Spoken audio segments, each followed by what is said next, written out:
Here is the Hellcat turret. It's not quite done. As you can see, there's a few pieces missing, but getting close. I'll show you in this video how I made this part of the Hellcat. Well, here's what the side of the turret looks like when it's flat. So in order to have it sloped and going around in a circle, it's curved when it's flat. So I calculated the radius here and here. So that radius of the bottom edge is 57 5/8. So I had to make a 57 5/8 compass. So I've got a vertical rod clamped to the table and duct tape, and then a pencil taped on here on a square so that I can draw my arc. I don't know if you can see that in the camera. So I'll draw my arc there, then I'll shorten it to here to draw my top arc and get to cutting. Okay, everything's laid out.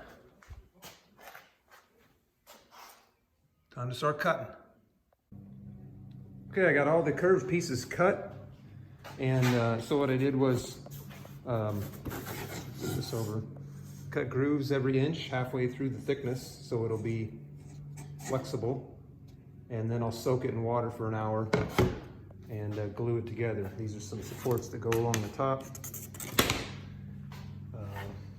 This is the part that goes along the lower back, and then these are the structural pieces that are gonna be at the corners, the interior corners.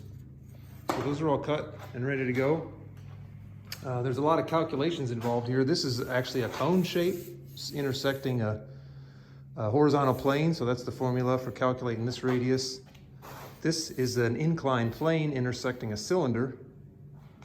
And then on the back here, that's going to be wrapped into a cylinder, so that's going to intersect a inclined plane. And this front edge isn't straight either. This is curved because this is a cone intersecting an inclined plane for the front of the turret. So quite a bit of calculations went into this. I hope it all fits without any gaps. We'll see.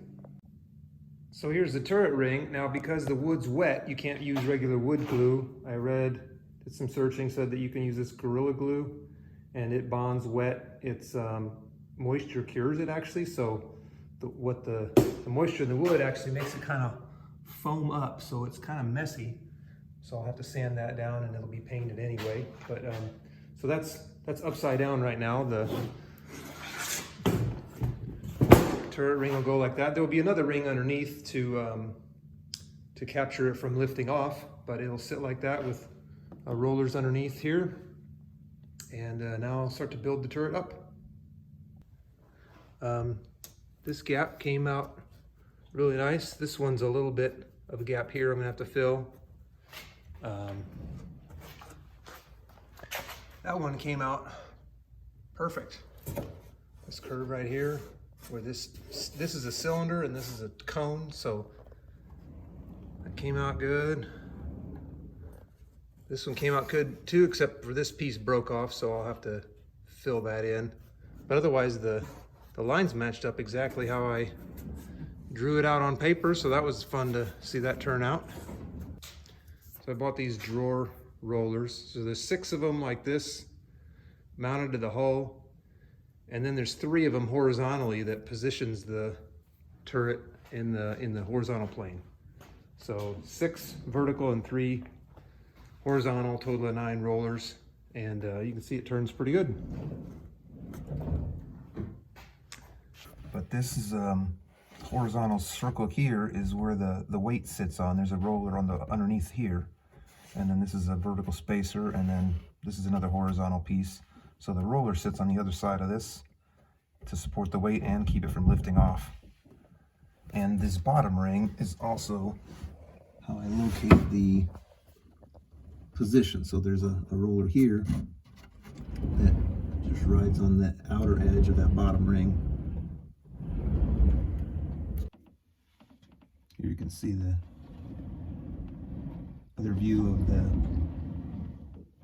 roller riding on the edge of that bottom ring, and then this is the gap in here where the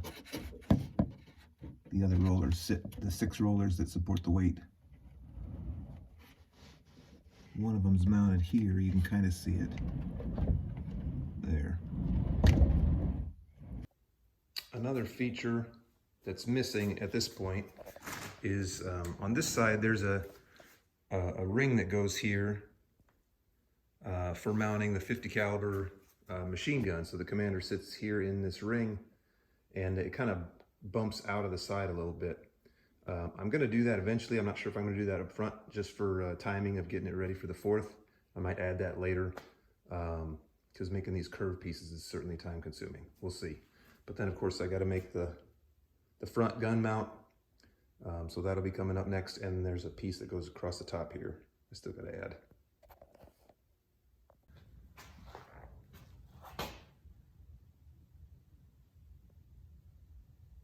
All right, that's it for today. Thanks for watching.